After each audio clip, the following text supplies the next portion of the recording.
Joining me now is Liz Peek, syndicated columnist and Fox News contributor, and Deroy Murdoch, senior fellow at the London Center for Policy Research and Fox News contributor. Great to see you both. Thanks for coming in. Liz, the president clearly, I think it's fair to say, is declining. I mean, we've been able to see it, particularly over the past several months. But the amount of Democrats who think he's unfit for office, 69% of Democrats, and then the independents, which I think is always the key element here. There are more independents than there are either Democrats or Republicans. 74% of independents think he's too old. And it's not really that he's too old because there are other people who are actually older who seem more fit. It is his fitness, right? Yeah, let's agree. It is not a number, David. It definitely is about the way Joe Biden is managing himself, the way he handles questions, the way he handles the occasional interview, which are far too rare. I think everyone is alarmed that this man sitting across the table from Xi Jinping, for example, representing the United States against a more formidable ally, China, or enemy, China, adversary. I think it's a horrifying prospect, and I think most Americans are really appalled that Joe Biden is basically representing our country here and also around the world. It's terrifying to me. And Deroy, it also makes you wonder who's running the show. I mean, if he's not capable of making executive decisions, who's doing it for him? Well, look, I think on the broad stuff, when we say that we let Biden off the hook, when we say that he's just, tied up, in the Situation Room with other decisions being made by, I don't know, Susan Rice or somebody else, we turn the villain into a victim. I think that this is his government. These are his, broadly speaking, his policies. And when we say, hey, he's just so old, he's non-compass menace, we're just really divorcing him of moral responsibility for the disasters he has created. Now, I'm not sure he's on top of every single detail, and I agree with you. He has declined dramatically, and it's not just a number. Milton Friedman was doing publishable work as an economist at age 94, just before he passed away. Well, Joe and Biden's Bernie Sanders is a year older, and he's, you may not like his policy prescriptions, but he's still pretty coherent. He's very sharp, very coherent. I don't agree with much he says, other than maybe the time of day and the temperature. But yeah, he's on top of his game, unlike Biden, who isn't. But I think, at any point he could say, look, we're spending too much money, too many regulations. Let people keep their gas stoves, for God's sake. And he's not doing that. So let's not let the man off the hook. He is the villain, not the victim in this horror show. And Liz, we see exactly more and more of what he has been doing in relation to his private life and his relationship with Hunter Biden. We're getting more information on that. Plus the use of our legal system, our justice system to prosecute a former president who's running again for president. And it seems like something is being coordinated. When you have the date, the start date of his trial in Washington, appointed by a judge, that start date to happen a day before the primary Tuesday, Super Tuesday. I mean, you just wonder who is coordinating all of that. Well, look, I think the enemies of Donald Trump and the Republican Party are coordinating that, David. But I also would say, and I kind of agree with Deroy, you can't let Joe Biden off the hook. Yeah. He's conscious enough to know what he's doing.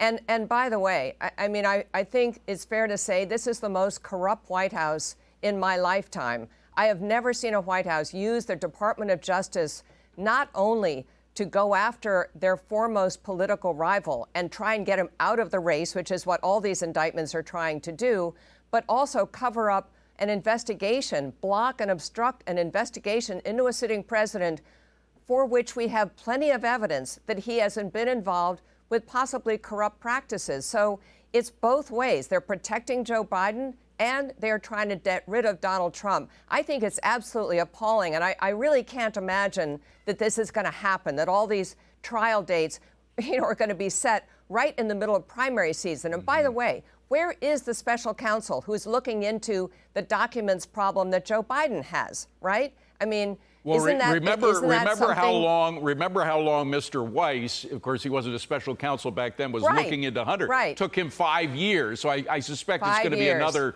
very long process there. But Deroy, let me get back to something you were saying about his responsibility for things. And there is a point on which We're hearing more right now from the Gold Star families of the disastrous withdrawal from Afghanistan. Joe Biden himself clearly disagreed with his top generals from the Pentagon about how and when and with whom to negotiate a withdrawal from Afghanistan. So he overrode people who knew better. So I'm beginning to think more and more that you're right. He is responsible as commander-in-chief. Oh, absolutely correct. I mean, I believe, I'm not mistaken, but I believe a big point here before we pulled out of Afghanistan so disastrously, the Pentagon said, hey, let's keep Bagram Air Base open. Let's pull those guys out last, not first. And Biden said, no, let's shut down the air base first and then have that calamity at Kabul airport with that huge scrum of people trying to get out. And, of course, that awful terrorist explosion that killed 13 of our GIs. So, yeah, he bears responsibility for that. And I agree with what Liz said earlier, going back to the Department of Justice. Not only do you have these folks tying down Trump with 12 million pages of documents that they're supposed to peruse between now and the start of that trial the day before Super Tuesday, but you've also got this woman named Leslie Wolf, who was an assistant U.S. attorney. And there was some question about the IRS going into Hunter Biden's storage locker in Northern Virginia. She actually got on the phone and called Hunter Biden's lawyer and said, hey, by the way, they may be putting out a search warrant on that storage locker in Northern Virginia. That is obstruction of justice. Why is that woman not in handcuffs right now facing federal obstruction of justice charges? My guess is she's probably sitting at her desk right now in the Department of Justice, spending taxpayer money, making life miserable for Trump and other Republicans, rather than being behind bars for obstruction of justice. This is appalling. And David, you and I used to cover Latin America, Argentina, the corruption in places like Argentina and Venezuela. Every day, this country looks more and more like the corrupt Latin dictatorships. And I used to report on it in the Wall Street Journal as something spectacular, but it's happening every day, that sort of thing here. And I wonder, Liz, what is worse, obstruction of justice or election interference, which is what a lot of what is going on now appears to be. And frankly, I don't think anything is worse in our democracy than to have election interference by the people in power. That's why we have this division of power, and it seems to be going away. Yeah, and David, it makes Americans across the country wonder, was the 2020 election actually fair and above board?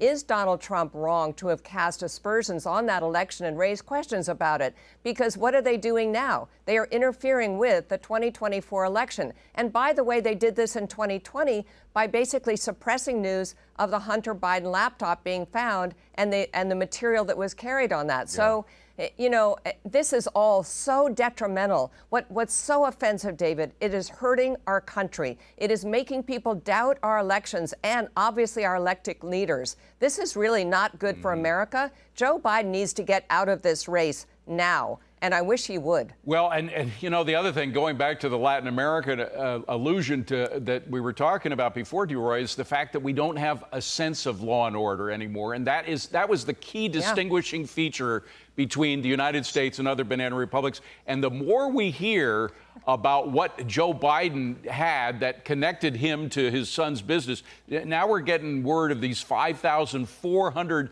emails and other documents in which Joe Biden used a pseudonym to communicate with his son. Why would you do that if you didn't have something to hide? Yeah, I mean, you know, we hear about what a great father-son relationship they have. And if it's, hey, son, happy birthday, or hope you have fun, you know, hiking through Yosemite next weekend, whatever it is, you don't need to hide that.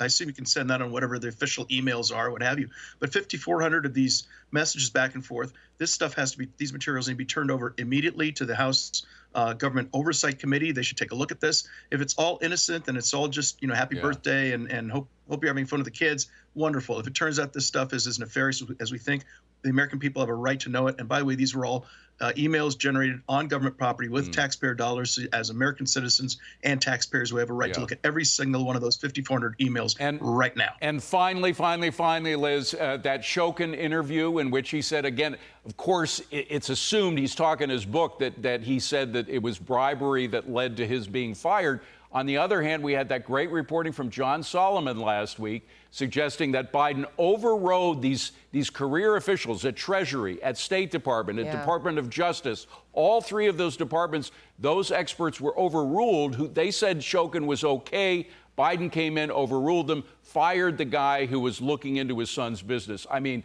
it really looks bad. Quickly, last word. It totally stinks, and I agree with you. That seemed to me to be absolutely proof positive that Biden's argument for getting Shokin fired absolutely was untrue. So again, Donald Trump asked questions about that Burisma-Shokin relationship and the corruption. It was a perfectly reasonable request in hindsight, and that was why he was impeached the first time, as we all remember. All right, you two were great. Thank you so much for showing up on this holiday week. We appreciate you being here.